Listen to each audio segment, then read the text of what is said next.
الحمد لله نحمده ونستعينه ونستغفره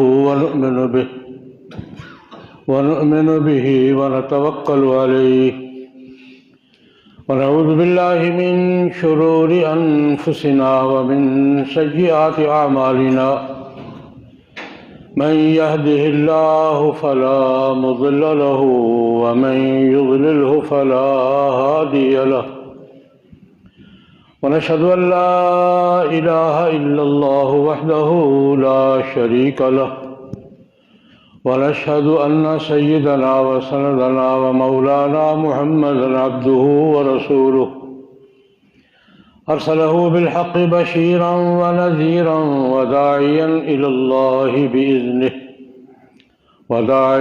إلى الله بإذنه وسراجا منيرا اللهم صل على محمد وعلى آل محمد كما صليت على إبراهيم وعلى آل إبراهيم إنك حميد مجيد اللهم بارك على محمد وعلى آل محمد كما باركت على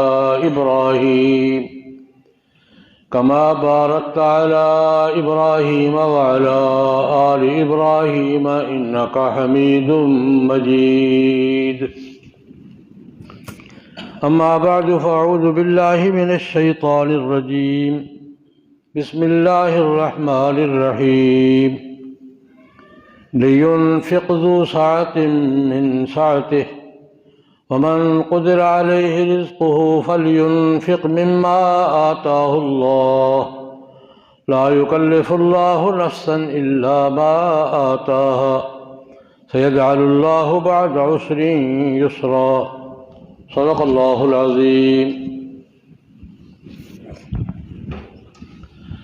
بزرگان محترم، برادران اسلام، قرآن مقدس کی ایک آیت کریمہ تلاوت کی ہے۔ مختصر وقت کے اندر اس آیت مبارکہ کی روشنی میں کچھ ضروری باتیں عرض کرنے کی کوشش کروں گا۔ اللہ جل جلالہ و عم نوالہ کی بارگاہ میں دعا فرمائے، خداوند ذوالجلال مجھے صحیح عرض کرنے کی، آپ حضرات کو صحیح سننے کی، مجھے آپ کو سب مسلمان بلکہ انسان بھائیوں کو صحیح بات سمجھنے، قبول کرنے اور اس پر عمل کرنے کی توفیق عطا فرمائے۔ گفتگو چل رہی ہے خاندانی نظام پر۔ میاں بیوی، بچے، رشتہ دار، سسرال، ننھیال، ددھیال، فیملی ہے، اس کے مختلف پہلو بیان ہو رہے ہیں۔ گزشتہ جو میں عرض کیا تھا کہ اللہ رب العزت نے نکاح اور شادی کے مقاصد میں اور اس کے قواعد میں ایک واجب بیان فرمائی ہے کہ ان تبتغوا باموالکم، اللہ پاک نے جن عورتوں سے رشتہ حرام ہے، نکاح حرام ہے، ان کی پوری فہرست بیان فرمائی ہے، حرمت علیکم سے شروع ہو کر لمبی فہرست بھی، یہ بھی حرام ہے، یہ بھی حرام ہے، یہ بھی حرام ہے، اور ساری محرمات کی فہرست بیان کرنے کے بعد یہ فرمایا وَأُحِلَّ لَكُم مَّا وَرَاءَ ذَلِكَ، ان کے علاوہ باقی عورتوں کے ساتھ نکاح حلال ہے، لیکن وہاں 3 شرطیں لگیں۔ پہلی بات ان تبتغوا باموالکم، مالی ذمہ داریاں قبول کرو گے، محسنین غیر مسافحین، گھر بناؤ گے، صرف شابتی پوری کرو گے، ولا متخذی اخدان، جو کچھ ہوگا ان ریکارڈ ہوگا، خفیہ طور پہ کوئی بات نہیں ہوگی۔ یہ 3 نکاح کے مقاصد میں، نکاح کے دائرے کہ مالی ذمہ داریاں پوری کرو گے، باقاعدہ گھر تشکیل دو گے، محسنین غیر، صرف خواہش پوری کرنا مقصد نہیں ہوگا، گھر بناؤ گے، اور تیسری بات جو کچھ ہوگا ان ریکارڈ ہوگا، لا متخذی اخدان، خفیہ دوستیاں نہیں ہوگی، اوپن ہوگا۔ یہ ان میں سے ان تبتغوا باموالکم، مالی ذمہ داریاں قبول کرو گے، ویسے نہیں۔ اس پہ گزارش کی تھی کہ مالی ذمہ داریوں کے بھی 3 دائرے ہیں۔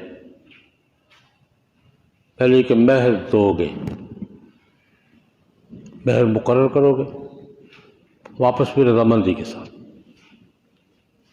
میاں بیوی ان کے خاندان آپس میں رضامندی سے مہر طے کریں گے، ادا ہوگا۔ یہ بات گزشتہ جمعہ قدر تفصیل کے ساتھ مہر کیا ہے، کیسے واجب ہوتا ہے، کیا اسے عرض ہو چکی ہے۔ دوسرا دائرہ خرچہ نفقہ زندگی بھر کا ذمہ لوگے۔ مالی ذمہ داریوں کا پہلا دائرہ مہر ہے، دوسرا دائرہ ہے گھر کے اخراجات، زندگی بھر کے بیوی کے سارے اخراجات ذمہ لوگ میرے ذمہ ہیں، اور تیسرا دائرہ وراثت ہے، مرنے کی صورت میں وراثت ملے گی۔ 3 دائرے ہیں تبتغوا باموالکم کے۔ ایک عورت کسی کے نکاح میں آئی ہے تو اس کے اخراجات خاوند کے ذمہ ہیں، جو معروف اخراجات ہیں وہ انکار نہیں کر سکتا، اس کو دینے ہوں۔ نکاح اس کے بغیر نہیں ہوتا۔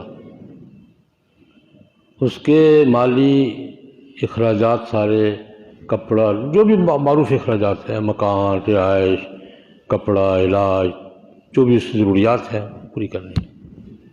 ہاں، اس میں یہ بتایا کہ معیار کیا ہوگا۔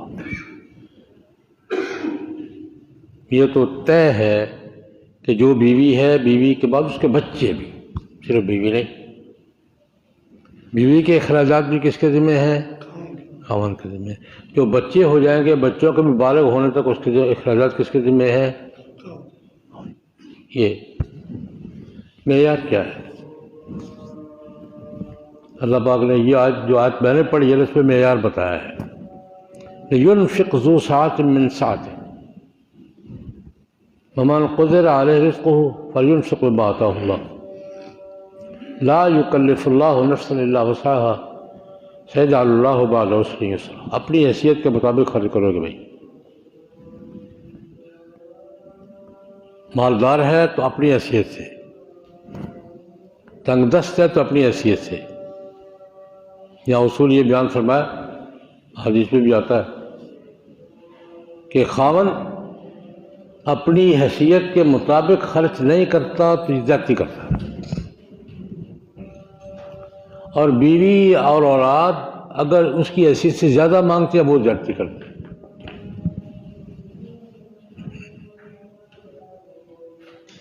خاوند اگر مالدار ہے اور گھر میں خرچہ نہیں دیتا، زیادتی کر رہا ہے، یہ ظلم شمار ہوگا، ان کا حق نہیں دے رہا، حق تلفی شمار ہوگی۔ اور اگر خاوند کمزور ہے اور گھر والے زیادہ مانگ رہے ہیں تو وہ زیادتی کر رہے ہیں۔ يُنْفِقْ ذُو سَعَةٍ مِّن سَعَتِهِ، اپنی حیثیت کے مطابق، اپنی کیپیسٹی کے مطابق خرچہ کرے۔ وَمَنْ قُدِرَ عَلَيْهِ رِزْقُهُ، جس کا رزق تنگ ہے، فَلْيُنْفِقْ، جو اللہ نے دیا اس کو خرچ کرے، فَلْيُنْفِقْ مِمَّا آتَاهُ اللَّهُ۔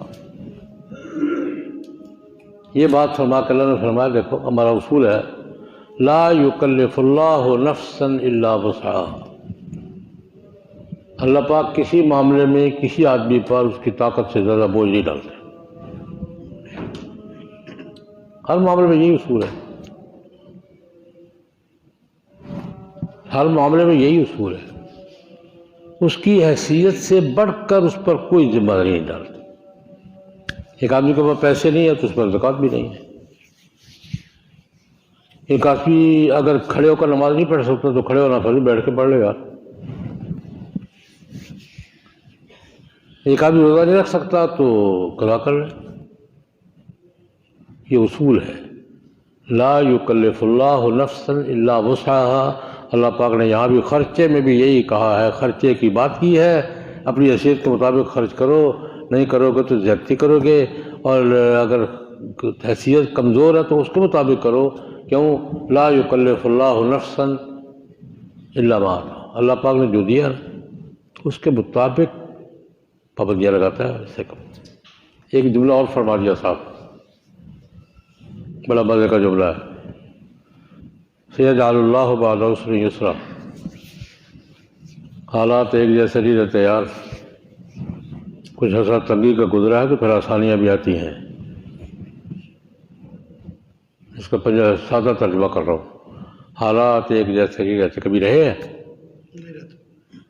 سیجعل اللہ بعد عسر، تنگی آئے گی، تنگی میں آسانی بھی آئے گی یار، اس لیے حیثیت کے مطابق۔ اب حیثیت کیا ہے؟ گزارش یہ کی ہے کہ بیوی کا بچوں کا خرچہ خاوند کے اور باپ کے ذمے ہے، اس کی حیثیت کے مطابق۔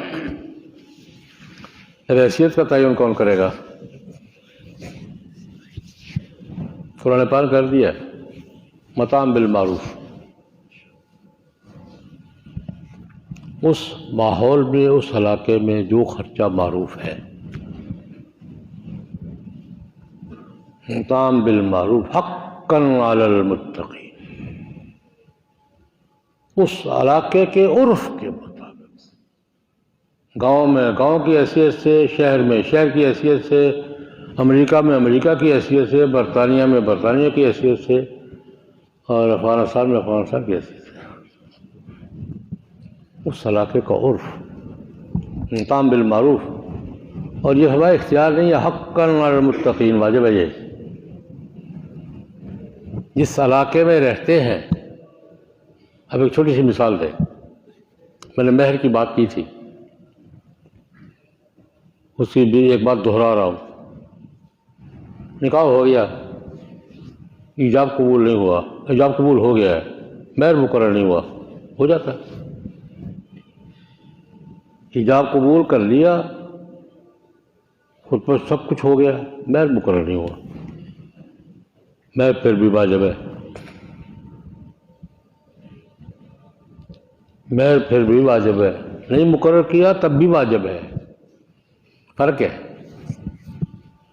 مقرر کیا ہے تو وہ واجب ہے جو مقرر کیا ہے، اور مقرر نہیں کیا تو وہ واجب ہے جو اس عورت کے خاندان کی عورتوں کا عام طور پہ ہوتا ہے، اس کو مہر مثل کہتے ہیں۔ اگر مقرر نہیں بھی کیا نا تب بھی واجب ہے، مہر مثل واجب ہے۔ مہر مثل کسے کہتے ہیں؟ اس لڑکی کے خاندان اور ماحول کی عام لڑکیوں کا جتنا ہوتا ہے وہ مہر مثل ہے، وہ دینا پڑے گا۔ عرف کا اعتبار، جہاں رہتے ہیں، جس ماحول میں رہتے ہیں، اس ماحول کے مطابق جتنا بنتا ہے اس کے مطابق دینا ہوگا۔ یہ میں نے کہا قرآن پاک نے معیار بھی بیان کیا، اچھا نہیں دے گا تو کیا ہوگا؟ یہ واحد مسئلہ ہے جس میں یہ گنجائش رسول اللہ نے دی ہے، یہ گنجائش اور کسی مسئلے میں نہیں دی۔ میں پہلے طویل مانگ رہا ہوں کہ یہ گنجائش جو حضور نے دی ہے نا، یہ کسی اور مسئلے میں نہیں دی۔ وہ گنجائش کیا دی ہے؟ حضرت ابو سفیان رضی اللہ تعالیٰ عنہ فتح مکہ کے وقت مسلمان ہوئے تھے، ان کی اہلیہ محترمہ ہندہ رضی اللہ عنہ، یہ دونوں میاں بیوی فتح مکہ پہ مسلمان ہوئے، بڑے بزرگ لوگ تھے۔ اچھا، ابو سفیان بڑے سردار تھے، چودھری تھے، لیکن مزاج کے تھوڑے بخیل تھے۔ بعض لوگوں کا خرچ کرنے کو جی نہیں چاہتا، ہوتے ہیں خرچ کرنے کو جی نہیں چاہتا، مزاج اس کا تعلق مزاج سے ہے۔ بعض لوگوں کے پاس نہیں ہوتا تب بھی خرچ کرنے کو جی چاہتا ہے، یار ہوں تو میں یہ کروں۔ بعض لوگوں کے پاس ہوتے ہیں اور جی چاہتا ہے نہ ہی خرچ کروں تو اچھا ہے، یہ مزاج، اس کو بخل کہتے ہیں۔ اور یہ ایک مستقل بات ہے۔ بڑا چودھری جو ہوتا ہے نا، بڑا چودھری وہی ہوتا ہے جس کا ڈیرا بڑا ہو، اور ڈیرا بڑا وہی ہوتا ہے جہاں حقہ پانی چاہ ملے۔ معاشرتی اصول ہے، جس ڈیرے پر لسی پانی چائے حقہ ملے گا وہ ڈیرہ آباد ہوگا، اور جس ڈیرے پر لسی پانی نہیں ملے گا وہ ڈیرہ کوئی نہیں آئے گا، آئے گا۔ ڈیرے کا اصول بھی یہی ہے، شہروں میں بھی دیہات میں بھی۔ جس ڈیرے پر چائے نہیں ملنے جانے پر اس ڈیرے پہ کون جائے گا؟ وہ ایک تاریخی لطیفہ سمجھ رہے ہیں یا واقعہ سمجھ رہے ہیں۔ حضرت عبداللہ بن زبیر رضی اللہ عنہ بڑے صحابی تھے، بڑے، اب خلافت کا اعلان کر دیا، خلافت ہو گئی۔ عبداللہ بن عباس رضی اللہ عنہ رشتہ دار بھی تھے، قریبی تھے، انہوں نے بیعت نہیں کی۔ ایک دفعہ عبداللہ بن زبیر نے شکوہ کیا رضی اللہ تعالی، دونوں صحابی ہمارے دونوں مخدوم ہیں، تو میری بیعت کیوں نہیں کی؟ تو بڑا پہلے کھانا پہلے تو ہے کچھ نہیں، بیعت کیا نہیں کرا؟ میرے ڈیرے پر تو ملتا ہی نہیں ہے، وہ جہاں جاتا ہوں وہاں کھانا پینے کو ملتا ہے۔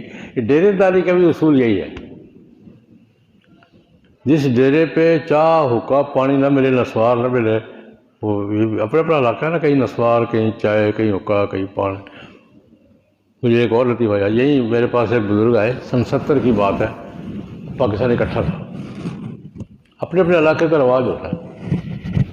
حضرت مولانا شمس الدین قاسمی رحمۃ اللہ علیہ بنگلہ دیش، اس وقت مشرقی پاکستان تھا، مشرقی پاکستان جمعیت علماء اسلام کے سیکرٹری جنرل تھے، تو دورے پر آئے تو 2 دن میرے پاس رہے، مہمان ہیں، یہ وہ اوپر کمرہ تھا میرے پاس، تو جو میں خدمت کر سکتا تھا اپنی حیثیت کے مطابق، کھانا پینا چائے وغیرہ۔ دن پورا گزر گیا، کہتے یار آپ نے ہماری مہمانی نہیں کی۔ میں نے کہا یار جو میری حیثیت تھی میں اس کے مطابق، نہیں وہ ٹھیک ہے، کھانا وانا ٹھیک تھا، چائے بھی ٹھیک تھی، ناشتہ بھی ٹھیک تھا، کیا ہوا آپ نے ہماری مہمانی نہیں کی؟ میں نے کہا یار بستر نہیں، بستر بھی ٹھیک تھا۔ یہی ہوتا ہے نا، حیثیت کے مطابق بستر، کھانا پانی چائے ناشتہ وہ ٹھیک تھا، رات کی جگہ بھی آرام کی تھی، اور ناشتہ بھی ٹھیک تھا، کھانا بھی ٹھیک تھا، لیکن آپ نے ہماری مہمانی نہیں کی۔ اب میں سوچ میں پڑ گیا، پھر جب دیکھا نا، کہتے یار پان تو کھلایا نہیں مجھے۔ واقعات میں نے پورے دن میں پان نہیں پوچھا تھا ان سے۔ اور بنگالیوں کا سب سے بڑی مہمانی کیا ہوتی ہے؟ پان۔ اور پنجابیوں کا کیا ہوتا ہے؟ حقہ۔ پٹھانوں کا کیا ہوتا ہے؟ نسوار۔ یہ علاقائی کلچر ہوتا ہے کہ وہ ڈیرے پر چائے پانی نہ ملے، پر یہ پان نہ ملے، نسوار نہ ملے، کیا ہوتا ہے؟ تو خیر بڑے چودھری تھے حضرت ابو سفیان رضی اللہ تعالیٰ عنہ، لیکن بخیل تھے۔ اہلیہ محترمہ حضور کی خدمت میں ہند رضی اللہ عنہ، یا رسول اللہ آپ کو اپنے چاچا جی کے چاچا جی تھے نا، چاچا جی کا پتہ تو ہے، گھر کا خرچہ پورا نہیں دیتے، میرا خرچہ، میرے بچوں کا خرچہ تھوڑا تھوڑا دیتے ہیں، پورا ہمارا پورا خرچہ نہیں دیتے، تو میں ان کے مال میں سے اپنے طور پہ مال نکال سکتی ہوں، بوجھا بول سکنی ہے۔ آج کی زبان میں کیا ہے؟ حضور سے اجازت مانگو۔ پیسے وہ خرچہ نہیں دیتے، بڑے آدمی ہیں، بزرگ آدمی ہیں، لیکن وہ خرچہ نہیں دیتے، نہ میرا نہ بچوں کا، لیتے ہیں وہ پورا نہیں ہوتا۔ تو کیا میں اس کے مال میں سے اسے بتائے بغیر اپنا خرچہ نکال سکتی ہوں؟ ہمارا نکال سکتی ہو، ہمارا نکال سکتی ہو، لیکن ساتھ شرط لگا دی، بالمعروف، جتنا بنتا ہے اتنا ہی، زیادہ نہیں، جتنا بنتا ہے نا عرف کے مطابق اتنا خرچہ تم نکال سکتی ہو بتائے بغیر، خاوند کی جیب ٹٹول سکتی ہو، اگر خاوند خرچہ نہیں دیتا ٹٹول سکتی ہو، لیکن کتنا؟ جتنا عرف کے مطابق بنتا ہے۔ میں نے یہ کہا کہ یہ گنجائش حضور نے کسی اور معاملے میں کبھی دی ہے؟ صاحب مال کے مال سے پوچھے بغیر کوئی چیز لینا، یہ کہیں اور گنجائش ہے؟ یہاں ہے، دی ہے گنجائش، لیکن شرط لگائی ہے بالمعروف، جتنا بنتا ہے دے سکتے. اچھا یہی واقعہ امام بخاری رحمۃ اللہ نے نقل کیا تو عنوان کیا دیا؟ اب یہ ذرا سوچیے جو بات عرض کرنے لگا ہوں. امام بخاری رحمۃ اللہ علیہ نے یہ نہیں کہا کہ خاوند بیوی کو خرچہ نہیں دیتا تو وہ مال میں سے دے سکتی ہے، یہ نہیں کہا. مظلوم کو حق حاصل ہے کہ وہ ظالم سے اپنا حق چپکے سے وصول کر لے.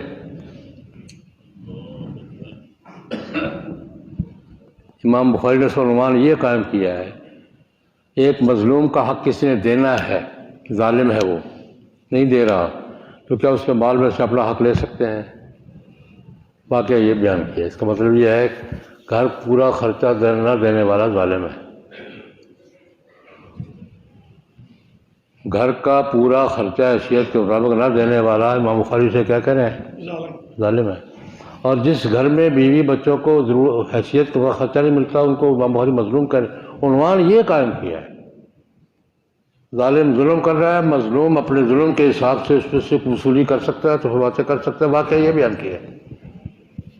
حضرت ہندہ نے سوال کیا، یا رسول اللہ ابو سفیان کو آپ جانتے ہیں ہاتھ نہیں کھولتے کھلا تو خرچہ نہیں دیتے تو میں لے سکتی ہوں؟ میں لے سکتی ہوں. تو میں نے عرض یہ کیا ہے، یہ بات میں عرض کرنے کی کوشش کر رہا ہوں کہ گھر کا خرچہ دینا تقسیم کار ہے نا. گھر کے کام کس کے ذمہ ہے؟ گھر کے کام کس کے ذمہ ہے؟ بیوی کے. خرچہ کس کے ذمہ ہے؟ وہ کام میں کوتاہی کرے گی تو زیادتی ہے، یہ خرچے میں کوتاہی کرے گا تو زیادتی. ایک بات کر رکھیے، گھر کے کام کاج کس کے کھاتے میں ہے؟ بیوی کے. اور گھر کا خرچہ کس کے ذمہ ہے؟ یہ تقسیم کار ہے. اگلی بات میں نے یہ کی کہ خرچہ اپنی، قرآن پاک نے یہ بتایا، میں نے کی، اللہ نے کی ہے، اپنی حیثیت کے مطابق کرے گا. لِيُنْفِقْ ذُو سَعَةٍ مِّن سَعَتِهِ، اللہ نے وسعت دی ہے تو اپنی وسعت کے مطابق. یہ نہیں کہ خود ارب پتی ہے اور گھر والوں کو اس معیار کا، اپنے معیار کے مطابق دے، اپنے اسٹیٹس کے مطابق، اپنی معاشی حیثیت کے مطابق.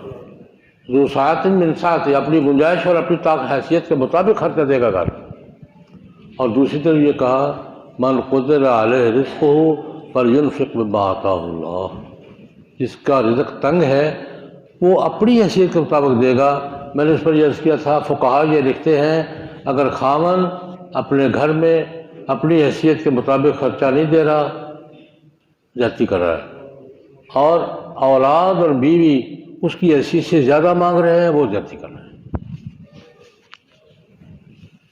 حیثیت کے مطابق، اور حیثیت کا تعین مطعم بالمعروف، عرف کے مطابق حیثیت کا تعین کہاں؟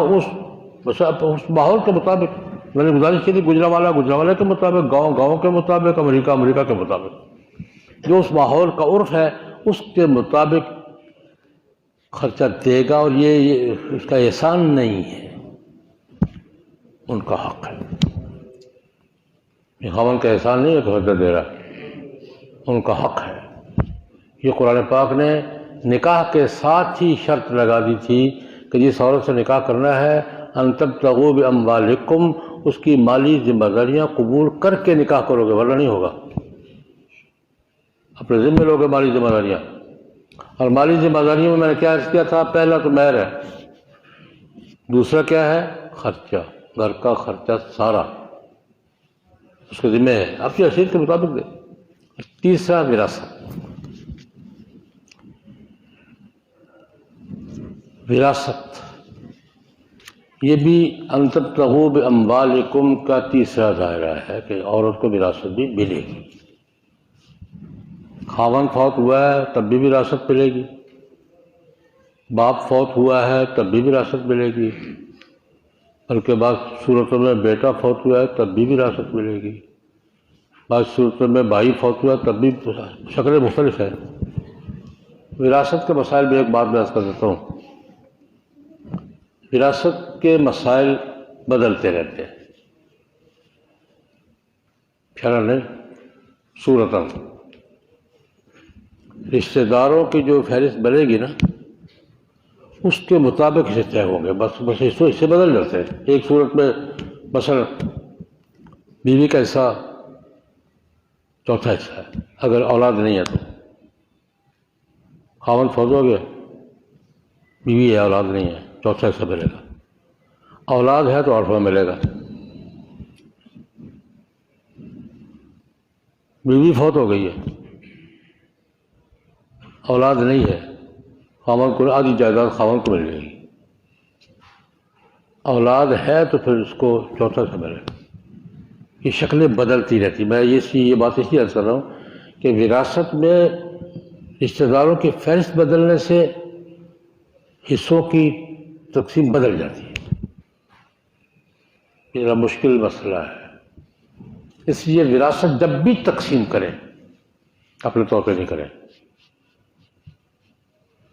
اپنے جو ورثاء ہیں رشتے کی فہرست بنائیں، کسی ذمہ دار مفتی صاحب کو بٹھا کر کے شریعت کیا کہتی ہے، اس صورت میں کیا بنتا ہے، ایک حصہ کسی کا ایک صورت میں 8واں بنتا ہے، دوسری صورت میں 6واں بنتا ہے، تیسری صورت میں آدھا بنتا ہے۔ یہ حصے چونکہ بدلتے رہتے ہیں رشتہ داروں کی نوعیتیں بدلنے سے، اس لیے میں گزارش کیا کرتا ہوں کہ میں خود وراثت کے مسئلے کو ہاتھ نہیں لگاتا۔ میرے پاس کئی آتے ہیں، بلا مفتی صاحب کے پاس جائے، ایک تو اس پہ حساب بہت کرنا پڑتا ہے، مجھے نہیں حساب آتا، دوسرے اس پہ حصے بدلتے رہتے ہیں۔ اس لیے جو تجربہ کار مفتی صاحب ہیں نا، جو اس لیے مسائل حل کرتے، وہ ماہر جو اس فن کے ماہر ہیں، ان کے پاس بیٹھو، رشتہ داروں کی پوری فہرست بیان کرو، اس فہرست کے مطابق مفتی طے کرے گا کہ اس کا اتنا سا بنتا ہے، شریعت کے مطابق اس کا اتنا سا بنتا ہے۔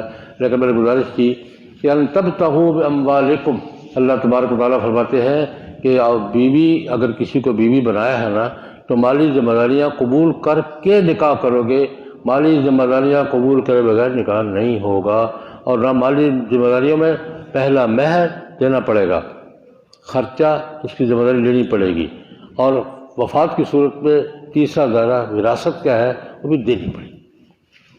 یہ وراثت کا مسئلہ ہمارا بہت کمزور ہے، بہت کمزور ہے۔ ایک زمانے میں ہمارے یہاں یہ حضرت مولانا اشرف علی تھانوی رحمۃ اللہ علیہ کا دور تھا، انہوں نے اس پر بہت لکھا ہے کہ یہاں عورت کو وراثت ملتی ہی نہیں تھی، آج سے کچھ 1 صدی پہلے کی بات ہوتی۔ باقاعدہ کمپین کی حضرت تھانوی رحمۃ اللہ علیہ، علماء کی ایک ڈیوٹی لگائی پشاور سے کلکتہ تک، وہ تو اکٹھے تھے، اس پر باقاعدہ مہم چلائی گئی کہ عورتوں کو وراثت میں حصہ دو۔ علماء جاتے تھے وہاں، جیسا آج کل تبلیغی جماعت کے دوست آتے ہیں، اس طریقے سے پنجاب کے دیہات میں، پنجاب زیادہ اس کا حذف ہے، ہمارے اب بھی نہیں ملتی وراثت، اب بھی بہن کو حصہ نہیں ملتا، بیٹی کو وراثت نہیں ملتی، نہیں دیتے ہم، پتہ نہیں کئی بہانے بنا رکھے ہیں، وہ جی جہیز دے دیا تھا جی، اس نے معاف کر دیا جی، یہ 2 پکے بہانے ہمارے، جہیز میں دے دیا تھا نا، اب اور کیا مانگتی ہے، اس نے معاف کر دیا ہے۔ یہ دونوں بہانے غلط ہیں، شرعاً غلط ہیں۔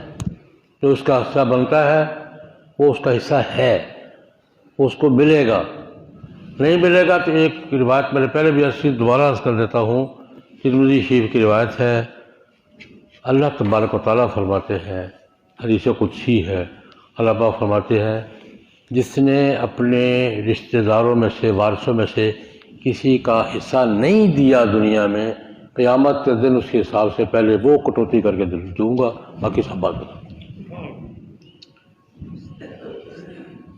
حدیث قدسی اللہ پاک کہتے ہیں جس نے کسی وارث کا حصہ نہیں دیا، نہیں ملا، قیامت کے دن حساب کتاب میں پہلے اس کا حصہ دلواؤں گا، پھر باقی مال کی حصہ کوئی تقسیم ہوگی، پہلے اس کا اللہ کہتے میں دلواؤں گا۔ میں اس کو اپنی زبان میں کہا، اللہ کہتے میں نے مقرر کیا، تم کون نہ دینے والے، میں دے دو یا دلوا دوں گا، یا دے دو یا وہاں حساب دینا پڑے گا۔ تو خیر گزارش ہو رہی ہے خاندان کے معاملات کی، تو میں نے اصولی بات یہ عرض کی ہے کہ خاندان میں گھر کے معاملات، گھر کا نظام عورت کے ذمے، اور سارے اخراجات کس کے ذمے ہیں، خاوند کے ذمے، اس کی مختلف صورتیں ہیں، باقی بات پھر سے انشاءاللہ۔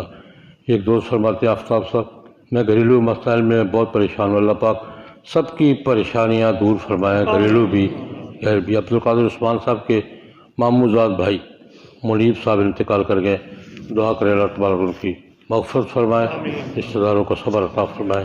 ربنا آتنا فی الدنیا حسنۃ